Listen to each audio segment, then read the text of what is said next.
મારું નામ ચિંતન કુમાર નરેન્દ્રભાઈ. અમે સૌ પ્રાથમિક શિક્ષકો છીએ. બાળકોમાં સંસ્કાર અને સિંચનનું કામ કરીએ છીએ અને આજે સમાજની સૌથી મોટી જરૂરિયાત હોય તો એ રક્તદાન છે.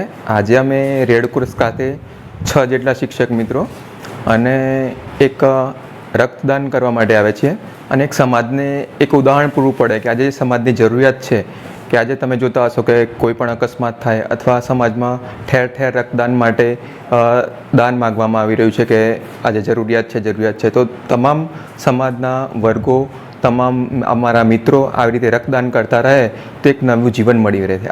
આથી અમે આજે નક્કી કર્યું હતું કે અમે સૌ રક્તદાન કરીશું. મારું નામ પ્રતિક હસમુખભાઈ પટેલ છે. હું મુખ્ય શિક્ષકમાં ફરજ બજાવું છું.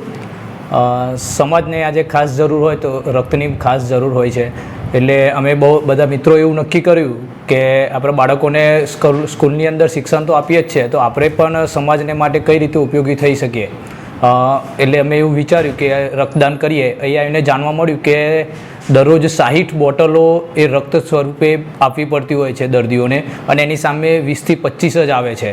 એટલે અમને પણ થયું કે ખરેખર અમે જે વિચાર્યું છે કે સમાજ માટે ઉપયોગી થવાનું એ અમને એવું લાગ્યું કે સાર્થક નીવડશે અને અમે સૌ મિત્રોએ પણ એવું નક્કી કર્યું છે કે શક્ય હશે તો અમે દર 6 મહિને રક્તદાન કરવા માટે અહીં સોસાયટીમાં આવીશું.